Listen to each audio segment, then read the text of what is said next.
Assalamualaikum warahmatullahi wabarakatuh. A'udzubillahi minasyaitonirrajim. Bismillahirrahmanirrahim. Alhamdulillahi wa syukurillah, la haula wa la quwata illa billah, amma ba'da. Ya semuanya penggemar channel Habib MTV dimanapun anda berada, semoga Allah selalu melimpahkan rahmatnya kepada kita semua, amin amin ya rabbal alamin. Jangan lupa kita bersyukur kehadirat Allah subhanahu wa ta'ala, dan kita senantiasa bersolawat kepada beliaunya Kanjeng Nabi Muhammad SAW, supaya kita diakui oleh Rasulullah sebagai umatnya, amin amin ya rabbal alamin. Baik Bapak Ibu sekalian dimanapun anda berada, dalam kesempatan ini kita akan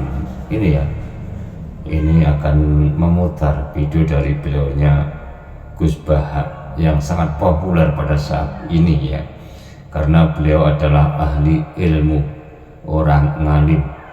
Bahkan di Indonesia ini ya, yang menyandang gelar orang cerdas ini adalah yang satu Mbah Nun, yang kedua adalah Gus Baha. Ini termasuk kiai-kiai idola saya. Ini luar biasa dalam memberikan ceramah keilmuannya. Dalam video kali ini ya, ini Gus Baha akan membicarakan ini masalah tes DNA. Ini bisa dibohongin ya, bukan tes DNA nya yang bohong, yang enggak akurat, akan tetapi pelakunya bisa disuap dan sebagainya. Terus juga ngomongin tentang masalah hukum-hukum yang luar biasa intinya, termasuk masa iddah dan sebagainya. Makanya untuk lebih jelasnya, biar kita mendapatkan ilmu yang luar biasa dari beliaunya Gus Baha, mari kita simak video ini bersama-sama. Semoga ini nanti bisa memberikan wawasan yang lebih luas lagi kepada kita semuanya, juga kita bisa mengambil hikmah dari ilmu tersebut. Karena ingat, makanan hati itu cuma ada dua, yang satu ilmu, yang kedua adalah hikmah. Mencari ilmu lalu diambil hikmahnya, itu makanan hati kita. Mari kita simak bersama-sama.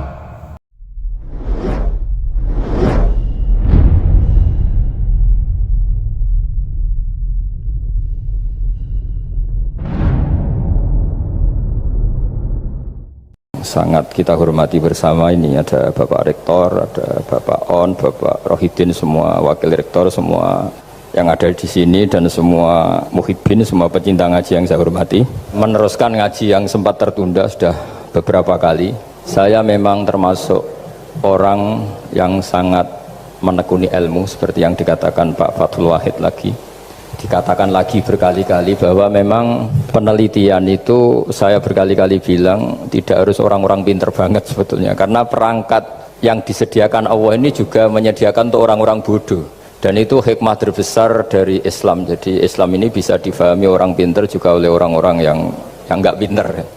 Saya punya kenangan tentang ilmu astronomi. Kita belajar falak itu jelimet, Pak Fathul Wahid, jelimet sekali. Ketika ada perdebatan misalnya awal Ramadan itu Ahad sama Senin, sama lagi misalnya Ahad, Minggu sama Senin. Karena kita ini di pesantren kalau bilang Minggu itu kadang dilarang, harus bilang Ahad. Apalagi kiainya Pak Fathul Wahid di Kudus, Kiai Turehan itu fanatik, itu nggak boleh orang bilang Minggu, harus bilang Ahad. Yang lucu itu ada seorang kiai yang sangat fanatik terhadap Islam, itu nggak mau kalendernya ditulis kenaikan wafat Isa Al-Masih, karena keyakinan umat Islam bukan Isa yang wafat tapi Sibeh Isa. Itu di kalender Kudus kan wafatnya dalam kurung Sibeh Isa ya, yang menyerupai Isa. Jadi saking fanatiknya tetap menulis sesuai keyakinan. Saya teruskan. Orang kadang bilang begini, cara orang yang tidak mendalami ilmu, sama-sama kiai, sama-sama ormas Islam, kok beda awal Ramadan, sehingga jadi debat Ahad atau Minggu sama Senin. Saya punya mak-mak ya, kalau orang sepuh itu yang dulu ikut buyut saya, jadi saya ini generasi kelima, itu orang itu muammar, ditakdir umarnya panjang. Itu bilang gini, Gus, sebetulnya untuk tahu kalender yang benar mana itu gampang katanya, cari tanggal 15, nanti kelihatan siapa yang salah. Ternyata betul, kalau dihitung Ahad, nanti 15-nya misalnya jatuh hari apa, nanti kelihatan. Ternyata pas yang dikatakan 15 versi Ahad itu bulan belum purnama, Purnamanya itu di versi mereka yang tanggal 16. Berarti bener mana? Yang Senin kan? Tapi yang versi Senin ternyata betul pas 15 pas purnama. Artinya apa? Allah menyediakan perangkat untuk menguji Senin apa Ahad dengan cara awam, yaitu nunggu tanggal 15. Artinya gini, kata siapa yang tahu itu hanya orang pinter gitu. Orang awam juga bisa tahu, karena agama ini milik bersama ya, milik orang pinter, milik yang tidak pinter. Sehingga dalam pola-pola Islam, di antara madhab Syadzili, madhab Thariqah Naqsyabandiyah, itu beliau di antara kampanyenya gini, kata Thariqah Naqsyabandiyah, Thariqah kami ini yastawi fistifadatiha ar-rijalu wasibyan. Popularitas Thariqah saya mudahnya difahami ini antara orang pinter yang sudah dewasa sama anak-anak kecil ini sama.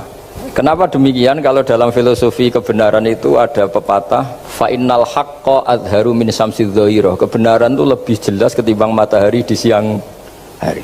Sehingga mereka dengan mudahnya mensifati Allah misalnya adz-dzahir, zat yang begitu jelas. Kenapa Allah begitu jelas? Karena ulama dulu cara, kalau dalam bahasa pondok mensifati, menstatuskan alam raya ini maujud.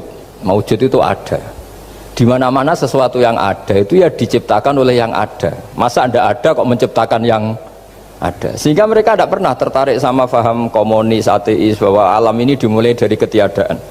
Pertanyaannya adalah bagaimana sesuatu yang tiada menyebabkan yang ada. Sehingga ulama dulu pinter, sifat wajib itu apa? Wujud. Karena alam raya ini kadung wujud, kadung maujudat, maka Allah harus wujud. Berhubung wujudnya Allah itu wujud penyebab, harus kodim atau harus awal. Masa penyebab datangnya terlambat dulu yang jadi efek dari penyebab itu. Sehingga mereka dengan gampangnya mensifati Allah adz-dzahir, zat yang begitu jelas. Sehingga Imam Sibawayh ahli nahwu itu juga mengenali Allah lewat teori nahwu. Beliau bilang Allah itu siapa? Allahu a'raful ma'arif, zat yang paling mudah dikenali. Nah sehingga tadi seperti yang dikatakan Pak Rektor, sebetulnya perangkat ilmu seperti tadi menemukan bulan itu diantaranya ditemukan kalau bulan tuh nggak rata itu ya lewat teori gambar, karena sekian jarak punya akibat sekian, punya misalnya kita melihat gunung kelihatannya indah, padahal di situ ya ada lubangnya, ada pohon yang tertebang, ada pemandangan yang nggak indah, tapi gara-gara dilihat dari jauh semuanya indah. Maka disarankan orang yang baru gak suka istrinya terus melihat dari jauh, tinggal minggat lah kira-kira. Kalau ditinggal minggat 2 bulan itu mesti cinta lagi itu. Kan fungsinya baru kelihatan itu. Tapi kalau dekat terus tuh mesti sama neknya lah kira-kira gitu, sama mangkelnya. Sehingga itu ya dipakai teori juga dalam silaturahim. Di agama terkenal ada pepatah zuruhibban tasdad hubban. Jadi ya jangan sering ketemu, nanti kamu gampang cinta. Kalau sering ketemu ya gampang bosen lah kira-kira seperti itu. Kemudian teori-teori awam ini dikembangkan. Yang awam, jadi dulu orang menemukan apa matahari itu besarnya kayak apa, rembulan besarnya seberapa, itu dilihat setiap kita melihat mobil itu jarak 1 kilo masih kelihatan sekian meter. Nanti kalau 2 kilo berkurang sekian senti, kalau 3 kilo berkurang sekian senti, terus dikalikan ya kira-kira seperti itu. Kalau rembulan masih kelihatan segede itu berarti kali sekian pengurangan tadi, terus ditemukan. Makanya kita Pak Fathul Wahid yang di pesantren yang memang serius ngaji, itu di situ ada ilmu falak, itu ditemukan sebelum ada teknologi. Jadi kita tahu gerhana itu lamanya berapa, terus yang kena gerhana sisi mana, terus itu dihitung. Karena dari dulu sains ilmu itu di atas teknologi. Jadi kalau keyakinan kita di pesantren, teknologi itu hanya menyumbang nggak sampai 30%. Jadi orang bisa menemukan pesawat misalnya itu karena melempar batu, kalau masih ada tekanan batu itu tidak akan jatuh. Padahal batu itu tidak ada mesinnya, asal ada tekanan dia tidak jatuh. Terus dihitung kecepatan berapa yang menjamin sesuatu itu tidak jatuh. Hanya ditemukan pesawat meskipun mau landing harus tetap banter, karena kalau tidak banter jatuh. Itu dihitung, artinya dari sains dulu baru ditemukan teknologinya untuk gimana supaya tetap kecepatan sekian itu ketika mau landing. Nggak boleh pesawat direm, kalau direm ya jatuh karena tadi seperti batu dilempar dia agak jatuh ya kalau masih ada tekanan. Sehingga instrumen itu ditemukan juga di bab tauhid. Saya punya kitab namanya Hasyiatut Turmusi, dikarang ulama top Indonesia namanya Syekh Mahfud At-Turmusi. Itu beliau cerita Imam Al-Amudi itu ulama top, tapi dia itu unik, tiap ngajar santrinya itu ngajar matematika, ngajar ilmu eksak. Terus ditanya, sampai muridnya itu ragu, ini guruku masuk surga enggak, ini kiai kok hanya ngajar matematika. Ya kira-kira ngajar ya seperti mahasiswa jenengan kan, ini rektor masuk surga gak ngomong teknik terus gitu loh. Tapi gurunya kayaknya gak terima, diudhoni santrinya tuh gak terima karena beliau seorang wali. Murid-muridnya tuh bermimpi. Ini penting saya ceritakan, mungkin agak aneh di dunia kampus ya, di bab ini. Kalau dalam teori kita Pak On itu, mimpi sama nyata melihat itu otoritatif mimpi. Ini yang agak aneh di ilmu pesantren. Jadi melihat jenengan langsung dengan mimpi itu otoritatif mimpi. Karena mimpi ru'yal mukmin dijamin oleh Rasulullah sama dengan 46 juz'un minan nubuwah. Jadi persennya itu besar sekali, 46% dari juz'un minan nubuwah otoritatifnya. Nah tentu tidur yang benar. Logikanya gini, kata-kata kitab-kitab menjelaskan, orang kalau melihat langsung itu pasti terpengaruhi oleh cinta atau tidak cinta, senang atau tidak senang, sedang butuh apa enggak. Jadi kalau saya sedang butuh dengan Pak Rektor itu melihatnya dengan penuh harapan. Jadi kalau saya sakit mau mati itu senang lihat dokter karena ini harapan, Rektor nggak ngefek gitu kan gitu. Tapi kalau saya politikus ngelihat ketua partai itu lebih respect ketimbang melihat dokter. Jadi gara-gara banyak kepentingan ini melihat itu nggak pernah jujur gitu, nggak pernah jujur. Jadi kebodohan manusia justru karena melihat itu kalau dalam teori kita. Makanya kalau dalam teori pesantren itu kebalik, anna sunyamun wa idza matu intabahu. Manusia itu hakikatnya tidur, baru setelah mati bangun. Misalnya kita di dunia nganggap uang itu penting, harta itu penting, jabatan penting. Setelah kita mati ternyata yang paling penting itu hanya sujud. Karena kamu itu kenangan ketemu Allah terbaik itu sujud. Yang kita anggap penting di dunia semuanya tidak penting. Yang kita anggap sepele kayak sholat ternyata itu super penting. Tapi sadar itu nunggu nanti di akhirat. Ya saya ini termasuk syukur yang sadar sebelum sampai akhirat. Jadi termasuk orang yang beruntung lah gitu. Nah kenapa mimpi itu begitu penting? Karena tadi ketika orang tidur itu off semua, sistem sarafnya, sistem apanya. Yang ada hanya pengendalian Tuhan. Karena dia tidak bisa mengendalikan dirinya sendiri. Apalagi kalau tidurnya benar ya tentu pakai wudhu, terus pakai doa-doa, terus menghadap kayak mayit itulah, standar mayit itu menghadap ke kiblat kayak posisi mayit itu. Sehingga dia ada intervensi pada dirinya sendiri, ya tidak punya keinginan dari dirinya sendiri. Kamu kan nggak bisa ingin, wah tidur ingin ketemu wanita cantik kan tidak bisa nentukan gitu. Akhirnya ya benar-benar hanya milik Allah. Apalagi kalau kita bacanya benar, terus pikirannya benar. Makanya uniknya dalam Islam adalah doa mau tidur dengan wiridan setelah sholat itu ajarannya Nabi banyak mau tidur. Wiridan subhanallah 33, alhamdulillah 33, Allahu akbar 33 dan disempurnakan seterusnya itu ijazah Nabi kepada Sayyidah Fatimah itu untuk mau apa? Tidur. Bismika wada'tu jambi wa bismika arfa'u, sampai doanya panjang. Allahumma aljatu zuhri ilaika, panjang sekali doa mau tidur. Saya yakin jenengan ndak hafal dan ndak. Paling ya bismika wada'tu jambi apa? Bismika Allahumma ahyawamu. Itu sebagian ustadz bilang itu doa ngaji katanya. Ada seorang ustadz saking mangkelnya, ibu sudah baca doa ngaji? Belum, tak juarai. Bismika Allahumma ahya bismika wa amun. Wah itu kan doa mau tidur Pak Ustadz. Iya biasanya kalau ngaji tidur. Jadi doa itu kalau itu doa mau. Akhirnya mimpi itu penting karena di situ manusia nggak punya nafsu, nggak punya keinginan, sehingga yang ada itu kata Nabi itu ada sittatun wa arba'una juz'an minan nubuwah. Sehingga dulu itu mimpi itu jadi sarana betul. Kita tahu kan cerita orang-orang dulu, Fir'aun itu kurang jahatnya, kurang kelirunya. Dia mimpi ada api dari Bani Israel yang membakar kerajaannya. Dan semua pentakwilnya sepakat itu maksudnya Anda akan dihabisin kerajaan Anda oleh bayi dari Bani Israel. Begitu juga raja zaman Nabi Yusuf, itu mimpi kalau ngalami ada 7 sapi yang gendut dimakan oleh 7 sapi yang kurus. Jadi mimpi itu sarana bahkan dari orang kafir. Karena ya tadi yang preman ya nggak ada premannya, yang soleh ya nggak ada solehnya, semua dikendalikan oleh Allah Taala pas tidur. Sehingga tidur ini menurut agama lebih otoritatif, asal dengan tidur yang benar. Jangan tidur sambil ngerokok terus terbangun karena ininya kena itu. Nah, cerita-cerita unik begini kalau tidak orang pesantren itu tidak tahu. Karena ini memang khas pembalikan satu fakta yang diyakini orang banyak. Sehingga ulama dulu itu cerita, ini saya teruskan. Imam Amudi itu akhirnya murid-muridnya mimpi. Mimpi di situ tanya, Pak Ustadz, Anda masuk surga enggak ketika hidupnya hanya nerangkan matematika? Oh iya, saya bahkan enggak sekedar di surga. Malaikat dikumpulin Allah untuk mendengarkan presentasi saya ngajar matematika. Kata dia cerita, Allah bilang gini ke malaikat, hei para malaikatku, kenapa kamu iman sama saya? Ya karena saya melihat engkau ya Allah, melihat kekuasaan engkau. Tapi imannya orang ini itu melebihi iman kamu. Wah ya tidak bisa, saya melihat engkau langsung, ini tidak melihat engkau langsung. Kenapa begitu yakin seperti yakin kita? Oh iya. Terus Mama Mudi, silahkan ajari matematika. Mama Mudi mulai ngajari matematika. Terus beliau ngajari ya sederhana. Angka 2, 3 sampai ribuan sampai jutaan itu bin nisbat ilal wahid nisbatun wahidah, yaitu nisbatul far'i ilal asli. Hanya ngajar itu dok. Dunia ini apapun banyaknya variannya, apapun banyak makhluknya, itu semuanya adalah nisbatul far'i ilal asli. Angka 2 ya cabangnya 1, 1 juta ya cabangnya 1, semua itu dimulai dari 1. Jadi di mana-mana hitungan itu dimulai dari 1. Dan 1 ini harus ada, yaitu Tuhan. Matematika akhirnya malaikat, wah keren juga maksudnya. Keren juga maksudnya. Akhirnya Allah bilang, dan itu didawuhkan juga oleh Rasulullah SAW, tuba liman amana bi walam yaroni.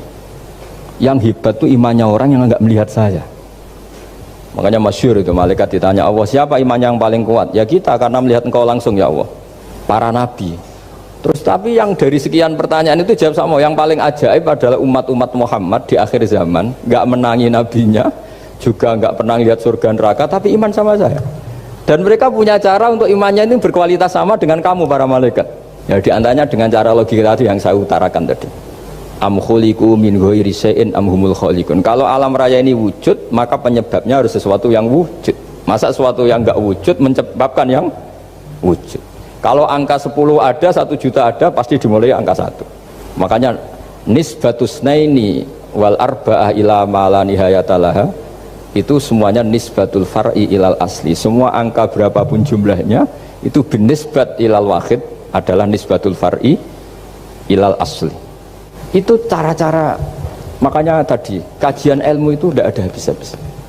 Makanya perasaan saya itu kemungkinan orang Islam jadi ateis itu kecil Pak Fatullah. Saya punya kitab, ini saya ulang lagi, kitab calon wali. Kenapa saya sering cerita wali? Kalau di kampus itu kan orang inginnya ya jadi dekan, jadi rektor atau jadi menteri lah kira-kira gitu. Kalau di pesantren orang itu cita-citanya satu, ingin jadi wali. Ya supaya majelis ini barokah, saya tidak perlu cerita dunia kampus. Kalau ceritakan corong Jawa nguyai segoro lah. Bongso keinginan gitu kan tidak selera saya, juga ada dunia saya. Supaya sampai dapat ilmu ya saya cerita dunia saya. Itu kitab, saya punya kitab calon wali lah kira-kira, atau wali sudah wali top, namanya kitab Tasbidul Fuad karangannya Sayyid Abdul Haddad. Itu beliau cerita, di antara ceritanya itu unik. Kata beliau begini, saya itu tidak khawatir orang Islam jadi murtad, apalagi jadi ateis, karena kalimat la ilaha illallah itu sahlatun qoribah, kalimat yang mudah sekali, sehingga saya tidak khawatir orang Islam yang ketemu orang ateis, ketemu orang macam-macam, asal diajari kalimat ini secara benar. Terus beliau cerita, yang saya takut tuh mereka masalah perempuan dan harta. Kalau iman kayaknya enggak. Singkat cerita yaitu di kitab seperti itu. Singkat cerita saya ketemu banyak orang yang kuliah di McGill atau kuliah di Amerika, di Jerman, mungkin di Norwegia, di mana-mana di Australia, dan ketemu teman-teman yang di Korea Selatan juga. Mereka itu orang kebanyakan yang nyuwun sewu enggak keluarga kiai, tapi mereka enggak ada yang enggak tetap iman. Ketika saya tanya, kenapa Anda tetap iman? Padahal ada beberapa negara yang lebih stabil, lebih makmur dibanding negara yang mengklaim sebagai negara Islam. Itu cara berpikir ya sederhana. Enggak lah Gus, kayaknya kok Tuhan kok ada tanggal lahirnya? Enggak lah, kayaknya yang namanya Tuhan tuh ya awal lah. Masa pencipta langit bumi dituhani orang yang lahirnya di bumi, kayak enggak lah kayaknya. Jadi ya berpikir sederhana. Padahal ya kurang ajarnya Masya Allah. Anak ini ya dugem ya macam-macam, tapi kalau ditanya disuruh yang lain nggak mau dia. Enggak lah, kayak yang benar tetap Islam. Karena kalimat ini, yaitu tadi eksistensi Tuhan, tadi eksistensi Allah itu, la ilaha illallah itu kalimatun sahlah, kalimatun qoribah, kalimah yang begitu mudah difahami. Kenapa mudah difahami? Misalnya kita ngaji, Tuhan itu siapa? Yang menciptakan langit dan bumi. Dengan misalnya perbandingan Tuhan itu siapa? Yang lahir di bumi tahun sekian. Enak mana cara kita menerima itu? Kan keren yang menciptakan langit dan bumi. Tuhan itu siapa? Yang ada sebelum langit dan bumi. Dengan misalnya Tuhan adalah yang lahir di bumi. Keren mana? Bayangkan kalau kita punya Tuhan Fir'aun, sudah mati jadi tontonan kan, terus gak keren maksudnya punya Tuhan kok seperti itu. Nah ini yang katanya Syekh Abdul Haddad, kalimat ini sahlatun qoribah. Sehingga kalimat ini pula yang kita dilatih la ilaha illallah kalimatu haqqin 'alaiha nahya wa 'alaiha namut wa 'alaiha nub'ats atau wa biha nub'ats insyaallah taala minal aminin. Saya sebetulnya tadi datang itu tidak ingin menjelaskan ini, tapi tadi kata Pak Fathul Wahid, ilmu itu kalau dikaji tambah hari tambah mudah, karena perangkat untuk menemukan bulan itu misalnya nggak rata itu gampang sekali. Pakai teori pemandangan ya bisa, pakai teori gambar juga bisa. Kalau teori pemandangan tadi, kalau kita bisa melihat mobil 2 meter masih kelihatan 2 meter, itu dengan jarak berapa masih orisinil seperti itu. Tambah jauh tambah tidak kelihatan, tambah jauh tambah.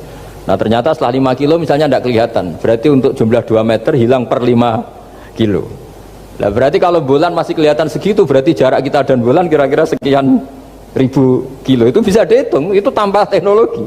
Makanya sebetulnya teknologi itu nyumbang itu nggak sampai 30%. Yang paling banyak ya sains tadi, pengetahuan itu yang kayak tadi orang menemukan pesawat, itu kontribusi terbesar tetap pengetahuan. Misalnya pesawat dari bahan ini kalau kecepatan sekian kena angin pecah enggak, tetap pengetahuan yang menopang itu. Teknologi kan paling mengantar supaya pesawat kecepatan sekian didorong mesin sekian dengan apa begitu. Pesantren seperti kita ya, saya ini dididik Mbah Mun, dididik bapak saya, buyut-buyut saya, kiai, itu sekali alim, yang alim betulan, itu ya alim betul. Ya karena memang yang repot nih yang agak-agak dukun itu ya ribet itu.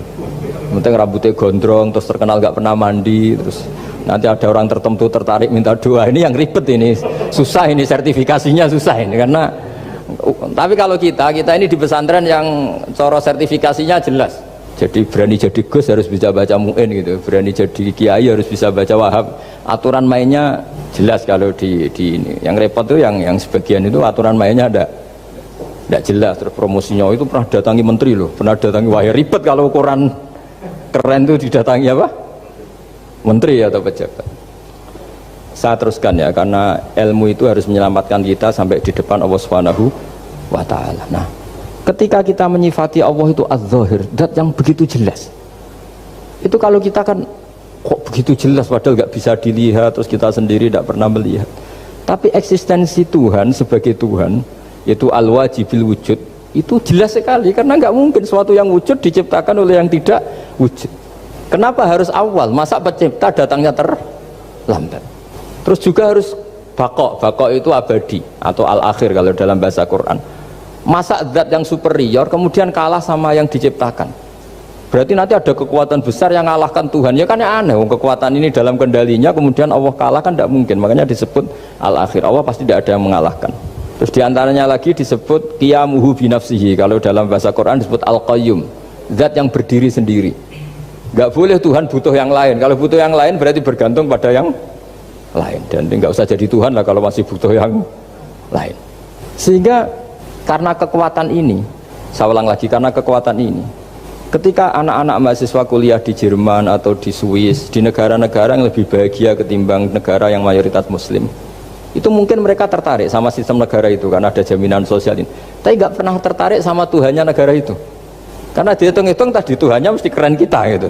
Jadi nah ini cerita ke saya Abdul Haddad, kata saya Abdul Haddad, kamu udah usah khawatir lah umat Islam murtad atau jadi ateis gitu, karena penjelasan tauhid Islam itu begitu jelas. Jadi by design manusia itu pasti nerima tauhid kira-kira gitu. Jadi ini pentingnya adz-dzahir. Jadi Allah itu begitu apa? Jelas. Tapi Allah juga mensifati dirinya al-batin. Nah, al-batin itu gak mudah dikenali. Kenapa? Karena tubuh kita desainnya ini profan. Tubuh kita tidak sempurna, rentan. Nah, tentu sesuatu yang tidak sempurna ini tidak bisa melihat zat yang super apa? Sempurna. Kita bisa rusak sementara Allah tidak. Nah karena alasannya tubuh kita ini didesain untuk rusak, maka di surga itu keyakinan para ulama orang bisa melihat Allah karena desain tubuhnya sudah dirubah dari desain profan menjadi keabadian, sehingga di sini terus ada kelayakan melihat. Itu pun tetap min ghairi kaifin walan hisorin, tetap ya bisa melihat, tapi corong Jawa itu kecelok melihat tapi tidak sampai faham. Karena bagaimanapun Allah itu la tudrikul absar wa huwa yudrikul absar. Bagaimanapun Allah itu laisa kamitslihi syai'un, tidak ada padanannya. Jadi makanya Allah punya sisi adz-dzahir bisa dikenali sekali. Kenapa? Ya tadi nisbatus naini wal arba'ah ila ma la nihayata laha, itu nisbatul far'i ilal asli. Saya punya kitab Pak Fathul Wahid, diajar Mbah Mun dulu. kitab Al-Husunul Hamidiyah. Itu yang ngarang itu ya kayak kelihatan ngawur, tapi ngawurnya orang alim. Jadi di situ ada gambar, gambarnya itu nggak jelas. Mungkin pengarangnya juga nggak bisa gambar kayaknya. Wah bulat, benang bulat ada, gambar gunung ada, gambar yang tambah ngawur ya banyak sekali. Gambarnya itu nggak ada yang jelas. Tapi dari nggak jelas itu beliau bilang gini, gambar yang bulat ini, yang nggak jelas ini, tetap kamu punya rumus kan? Itu dimulai dari satu titik. Mau gambar gedung tingkat 5, mau gambar hutan ada harimaunya, tetap dimulai dari satu titik. Ya alam raya ya seperti itu, mau ada Mars, cek mau ada Jupiter, kayak tetap dimulai dari situ titik. Nah ini namanya nuqtatul wujud, titik kewujudan, yaitu Allah Subhanahu wa ta'ala.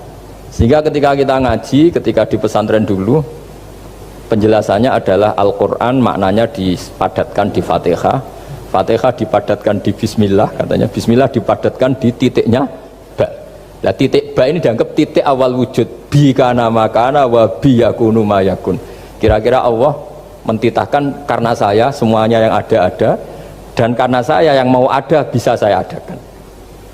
Nah, itu sirinya lah. Jadi menerangkan tauhid itu pakai gambar. Gambarnya keliru sekali lah kalau dalam orang seni mesti lihat gak seni itu.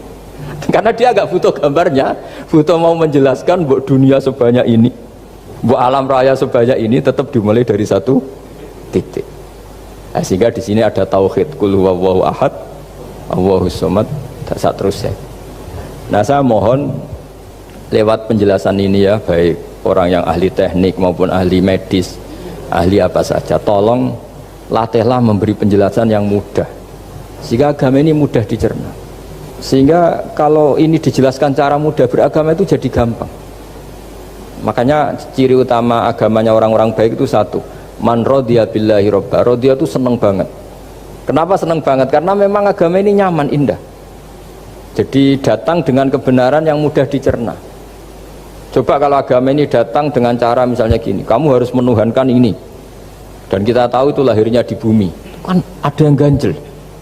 Kok Tuhan sama buminya dulu, buminya ini gimana ini? Kan pusing. Bu Anda profesor nggak bisa jawab itu.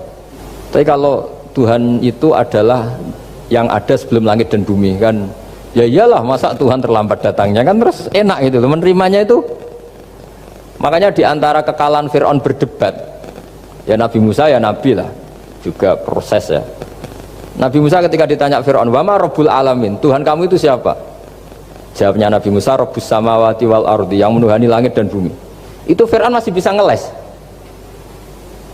Saya jalan-jalan kemana-mana, yang dituhankan saya, berarti yang Tuhan ya saya dong. Ma'alim tulakum min ilahin apa?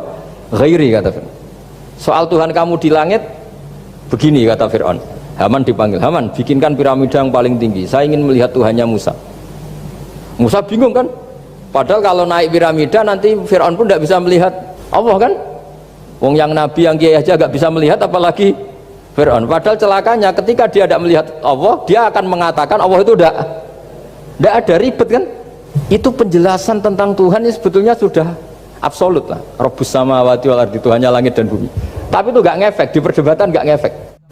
Yang ngefek adalah ketika Musa bilang gini, Rabbukum wa rabbu abaikumul awwalin, sing nuhani buyutem. Wah kaget pengawal-pengawalnya langsung do iman, meskipun secara siron, secara rahasia. Iya, nak Quran pangeran berarti buyutnya rada pangeran. Kan pangerannya putu nih, berarti buyutnya. Wah ribet kan? Ya kalau Fir'aun Tuhan, bapaknya tambah Tuhan kan, mbahnya, buyutnya. Akhirnya kata pengawal Quran, geblek tenan Fir'aun. Artinya apa? Kadang argumentasi yang sudah benar, yaitu Tuhannya langit dan bumi kan ya benar lah. Tapi itu tidak ngefek di perdebatan, tidak ngefek. Yang ngefek adalah ketika Rabbukum wa rabbu abaikumul awwalin, yang nuhani nenek moyang kamu. Orang mulai mikir kalau Fir'aun itu Tuhan, lalu nenek moyangnya Tuhannya siapa? Jadi ini seninya, makanya diantara syarat Nabi, jadi Nabi itu sidik, amanat, tabligh, fatona. Fatona itu ada kecerdasan. Dulu Nabi ya sering dibully, jangan kira Nabi itu enggak sering dibully, sering juga Pak Rektor. Jadi ada unta itu kena kudis. Kudis itu ya jenis penyakit menular lah. Nabi dengan teori tawakalnya, Nabi itu punya dua teori, kadang pakai teori tawakalnya, kadang pakai teori preventif. Makanya Nabi pernah ngendikan kalau ada penyakit menular di situ, kamu jangan di situ. Itu pakai teori preventif. Tapi kadang Nabi pakai teori tawakal. Nabi menghentikan la adwa wala tiarut. Tidak ada penyakit menular. Terus orang-orang yang ya usil lah kira-kira gitu. Ada unta kena kudis, dijejerkan yang waras. Ternyata yang waras ikut kudisen lah, ikut sakit. Senang orang ini. Ya Rasulullah, ini saya jejerkan, ternyata yang nggak tertular jadi tertular. Padahal engkau bilang nggak ada penyakit menular. Nabi jawabnya lucu.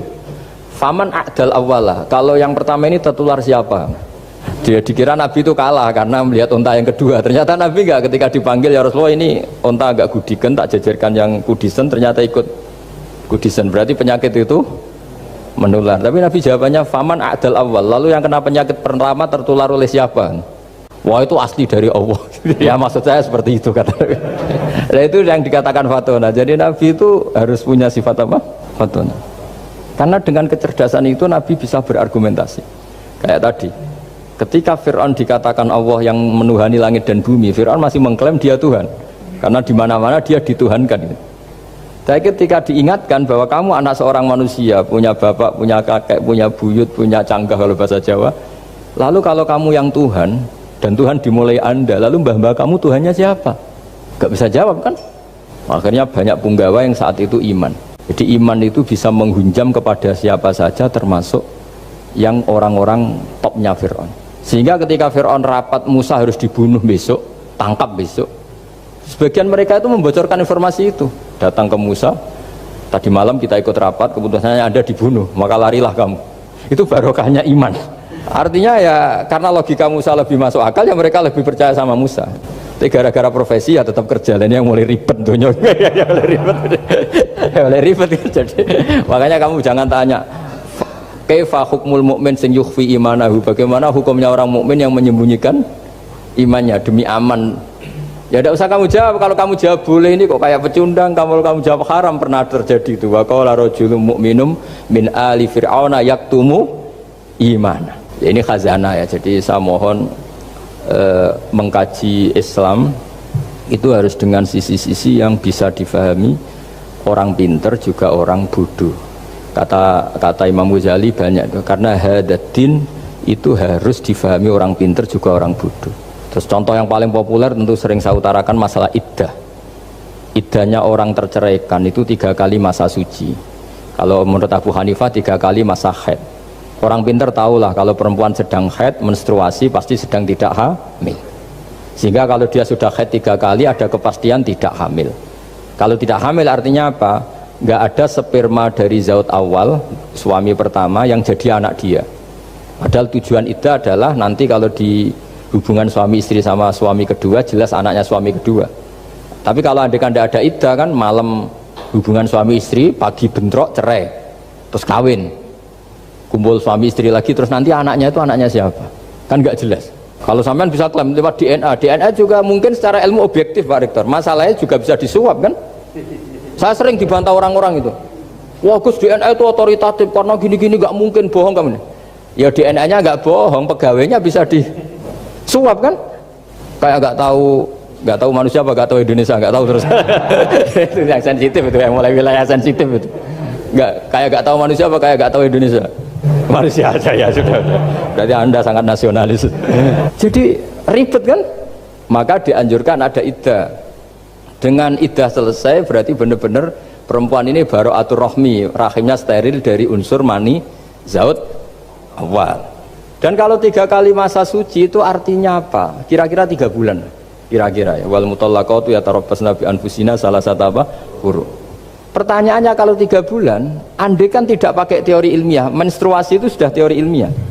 Ada yang tanya ke saya, Gus kenapa harus sampai 3 kali, padahal menstruasi pertama pasti sudah ada hamil. Saya jawab, menstruasi pertama itu namanya keluar darah, nggak ada jaminan kalau itu haid, bisa saja keluar darah karena kaget, karena kecelakaan, karena apa. Sehingga kalau misalnya perempuan diceraikan, Gus saya sudah haid, yang jamin kalau itu haid siapa? Maksudnya keluar darah dengan makna tidak hamil, bisa saja keluar darah kali ini faktor kaget ya, atau faktor kecelakaan. Tapi kalau sampai 3 bulan karena per bulan haid sekali, itu meskipun haidnya keliru, haid keliru itu misalnya sebetulnya itu nggak darah haid tapi darah penyakit istikhadah, kan tetap kelihatan. Masa 3 bulan nggak bleeding joro Jawa, kan mesti bentuknya tubuh sudah berubah. Artinya kata ulama-ulama, agama ini nggak bisa hanya mengacu ilmu. Kalau mengacu ilmu haid sekali sudah cukup. Tapi kenapa harus 3 kali? Karena 3 kali orang awam tahu semua kalau itu sedang hamil atau tidak hamil. 3 bulan dari dicerai kan kelihatan kalau hamil ya bentuk tubuhnya sudah rubah, kalau enggak. Intinya agama ini harus agama yang mudah difahami orang pinter, juga difahami orang yang tidak pinter. Kayak tadi bulan tadi, saya juga gak ngira kalau orang goblok jadi pinter itu. Jadi ini cerita ya, jadi supaya kita meskipun di lembaga kampus, di lembaga modern, jangan lupa tradisi-tradisi kebodohan ya diabadikan lah kira-kira, karena bodoh itu kadang ya penting. Makanya kalau cerita di dunia wali itu kaca, Anda boleh gak nerima cerita ini, tapi Anda harus percaya kalau kekuasaan Allah itu tidak terbatas. Kenapa orang Madura begitu mencintai kiai? Sebetulnya niatnya ya agak baik, tapi ya baik, nggak baik tapi baik. Ada santri itu Madura, dia saking percaya sama kiai itu ya khidmah, bikin teh, masakan kiai, mijitin kiai, pokoknya waktunya diberikan semua untuk kiai. Dan dia nggak pernah ikut ujian, apalagi ujian kelulusan disertasi dokter nggak pernah dia. Kalau sekolah nggak pernah ikut ujian. Sudah ya saya ridho jadi orang bodoh, sementing ikut jenengan. Suatu saat orang ini mati, kiainya tuh pusing, waduh mati. Ini di dalam alam mimpi itu, kamu boleh gak percaya, nggak wajib percaya memang. Ini kan ada akidah, jadi tidak wajib percaya. Ditanya sama malaikat, Marabbuka, Tuhan kamu siapa? Jawabannya lucu, malaikat kamu itu gimana? Di mana-mana tanya sama orang pinter, orang bodoh kok kamu tanya? Pusing kan malaikatnya. Di mana-mana namanya tanya, itu ya sama orang pinter, masa orang bodoh ditanya? Yang bener aja kamu. Makanya bodoh ini ya senjata, makanya ini kita kalau pinter ya alhamdulillah, kalau bodoh ya alhamdulillah. Karena bodoh itu penting. Kalau negara ini tidak makmur, yang disalahkan mesti para rektor. Gunanya apa ada rektor kalau nggak solusi bagi bangsa ini? Orang bodoh pasti nggak disalahkan kan? Nanti kalau ada hisab, kenapa Indonesia carut marut? Yang dipanggil Allah itu menteri, rektor, pasti itu. Apa kontribusi Anda sebagai orang pinter, sebagai profesor, sebagai orang bodoh aman? Santai, nggak kena panggilan kan? Karena Anda harus bertanggung jawab. Akhirnya terus malaikat tanya, lalu yang pinter siapa? Yang di atas itu, kiainya yang nalkin itu, yang di atas itu. Walhasil kiainya itu karena wali itu denger, ya boleh cung bodoh kok terus nganti wis mati. bodoh kok kamu bawa sampai mati. Jadi kadang orang bodoh itu ya pinter tadi, malaikat tuh kamu itu gimana? Di mana-mana tanya itu ya sama orang pinter. Orang bodoh kok kamu tanya? Ya ribet kan kalau sudah ketemu seperti itu. Dan Nabi juga sering ngalami dialek sama orang bodoh. Kadang Nabi yang ngalah, kadang logikanya orang bodoh itu lebih gampang. Itu ada orang pencari dop itu semacam kayak biawak ya. Tapi tidak biawak, kayak semacam biawak. Itu ketemu Nabi, kamu tahu kalau saya ini Rasulullah? Tidak tahu ya. Ya kamu harus iman kalau saya ini Rasulullah. Hatta yu'mina laka hadad dop. Ya kalau hewan ini iman sama kamu ya saya iman. Ribet kan ukurannya itu. Waduh, untung Nabi betul. Terus Nabi tanya, Dop, kamu tahu kalau saya Rasulullah? Terus Dopnya saat itu bisa bicara asyhadu annaka Rasulullah, terus baru iman. Imannya tanya, kenapa kamu iman sama Rasulullah? Hewan aja tahu kalau dia Nabi, apalagi manusia. Sehingga di masyhur itu di acara-acara kita kalau wadhabbu wal ghazalah yasyadani laka bir risalah, itu wadhabbu wal ghazalah yasyadani laka bir risalah. Sehingga nah kekeliruan kita, saya sering ngomong di mana-mana, matur di mana-mana. Masyarakat Indonesia mayoritasnya tetap yang nggak pinter. Orang Islam mayoritas yang nggak pinter. Lalu orang nggak pinter ini diabaikan sehingga mereka tidak jadi energi yang luar biasa untuk mengawal Islam, untuk mengawal Indonesia. Itu keliru menurut saya. Menurut saya orang-orang yang nggak pinter pun itu punya nurani. Zaman kita dijajah Belanda, itu tidak semua orang rektor, tidak semua orang profesor, tidak semua orang kiai, tidak semua orang alim. Mereka orang-orang yang nggak terpelajar, tapi tetap tahu caranya melawan apa? Belanda, melawan penjajah. Karena tadi manusia ini diciptakan itu sudah punya pengetahuan.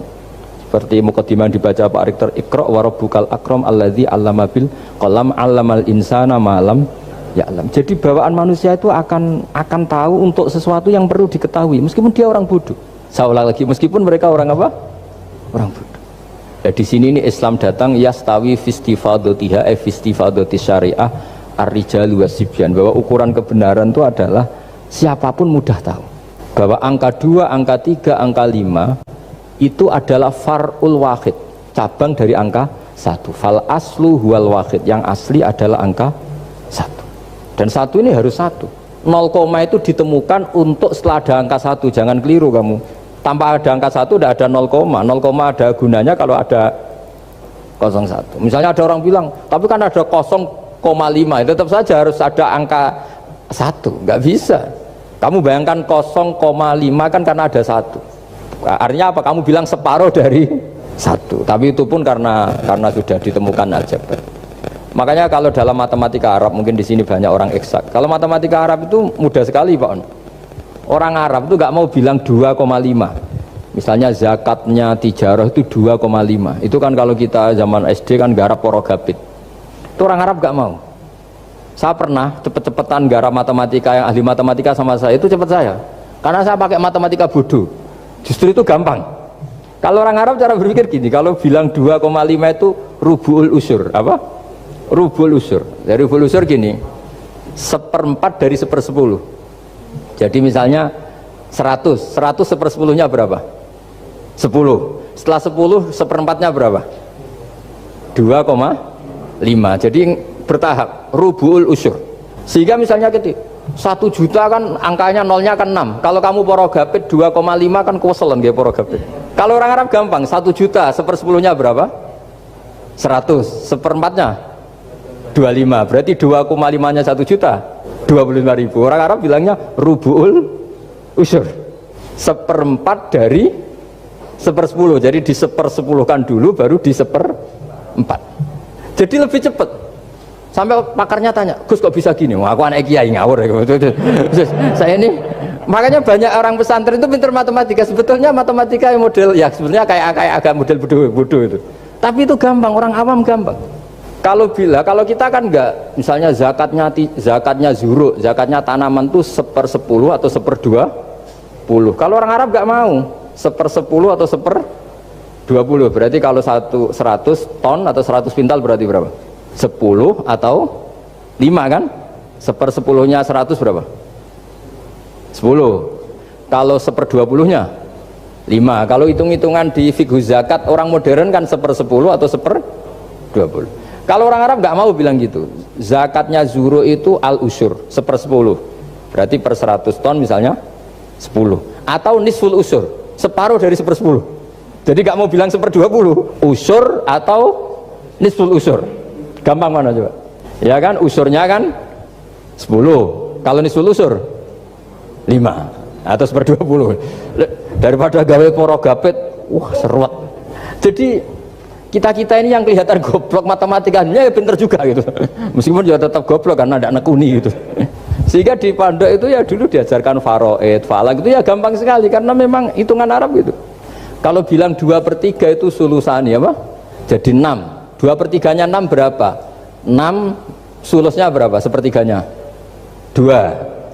Nah, sepertiga itu 1/3 2 kali. Berarti berapa? 4. Ya, 6 itu 2/3-nya kan? Pokoknya bahasa Arabnya sulusan. Kalau orang terjemahnya berapa? Kalau orang 2 kali 1/3 apa? 2/3. Sulusan itu 2/3. Nah, itu kalau orang Arab bilang nggak 2/3, sulusani 1/3 2 kali. Jadi 6 di 1/3 dulu 2. Nah 2 itu 2 kali, berarti berapa?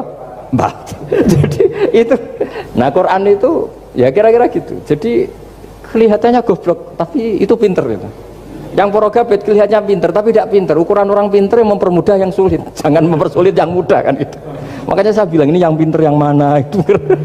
Saya kembali lagi ke tadi. Jadi agama ini datang dengan sebegitu mudah. Sampai matematika yang katanya sulit, itu matematika Islam itu mudah sekali. Karena tadi, misalnya kalau 1 miliar zakatnya 2,5% berapa?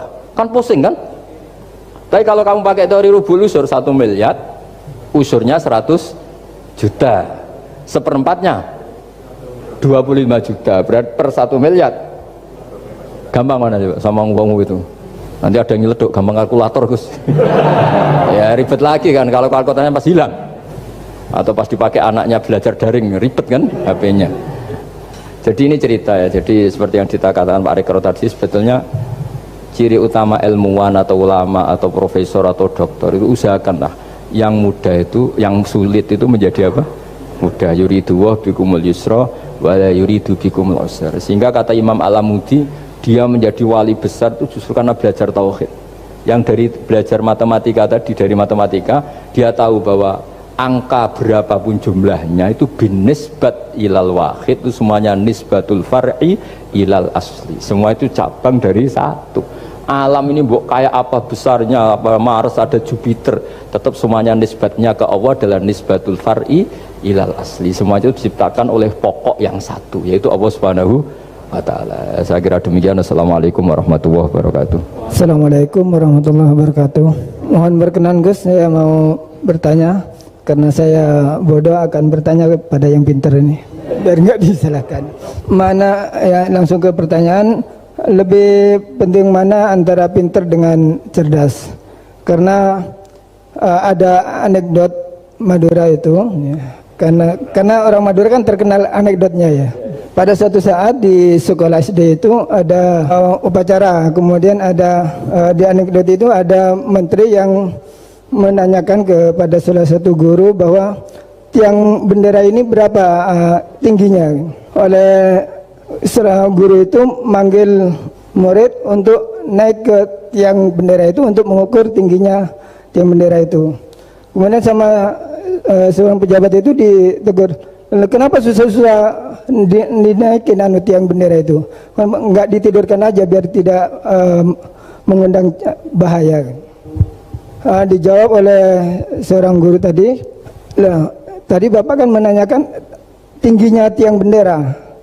Kalau ditidurkan itu bukan tingginya tapi panjangnya. Nah ini, itu kan panjangnya bukan tingginya. Jadi kalau menanyakan tingginya maka harus dinaikkan dulu, gitu. Diukur ke atas. Nah itu terkait dengan anekdot itu, saya bertanya itu ya, penting mana atau lebih utama mana antara pintar dengan cerdas? Terima kasih Gus. Ini karena pertanyaannya anekdot, saya jawabnya juga anekdot. Itu kalau kita di pesantren itu gudangnya, itu kan biasanya korbannya orang Madura, itu kasihan juga sama orang Madura. Itu kalau mereka ketangkep polisi ditanya, sudah tahu ini pelanggaran, tahu Pak? Kenapa tetap melanggar? Gak tahu Bapak di situ sih. Jadi itu kan cerminan pikiran kita semua. Kalau gak melanggar itu bukan karena takut aturan, takut ketangkep polisi. Sudah tahu kalau pelanggaran, tahu Pak?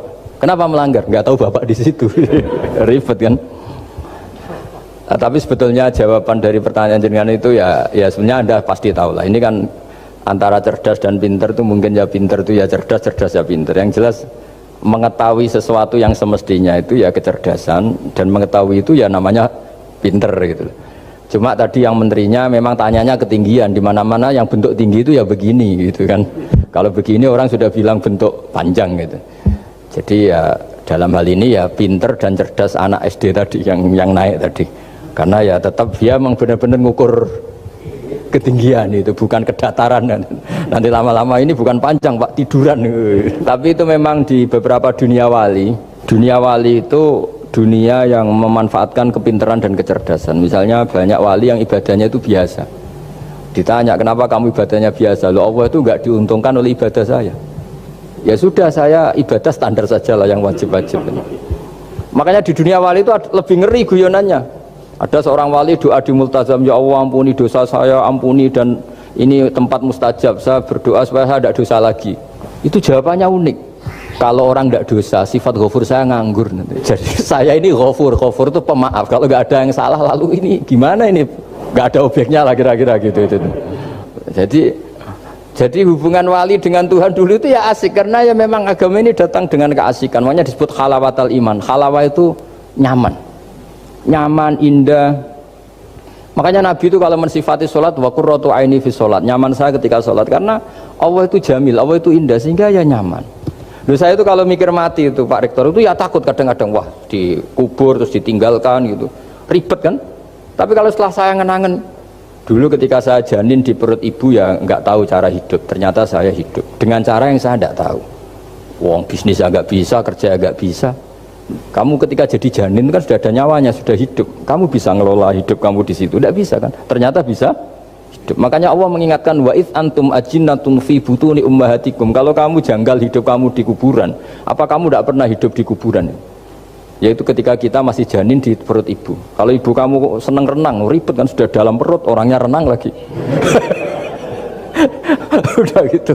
Kadang-kadang ibu kamu sembrono, sudah ada janin masih goreng-goreng. Kalau kepeletihan gimana itu? Tapi Allah tahu cara ngelola kehidupan kita zaman masih apa? Janin. Ya kita hidup ya ada bayi yang gendut bahkan sampai disesar karena saking gendutnya. Wah itu bayi tauhidnya tinggi, itu sudah tahu kalau yang ngurusi Allah. Ndablek saja dia sampai gendut. Ya artinya kalau sedang lihat itu ya sudahlah. Zaman saya hidup ketika janin ya tidak tahu caranya hidup. Ternyata ya hidup. Ketika kita jadi zigot, jadi apa masih mani, masih sperma, nggak tahu caranya jadi orang ya tahu-tahu jadi orang. Kita nggak tahu kenapa mani yang gitu ada jadi rambut, hidung, jadi macam-macam.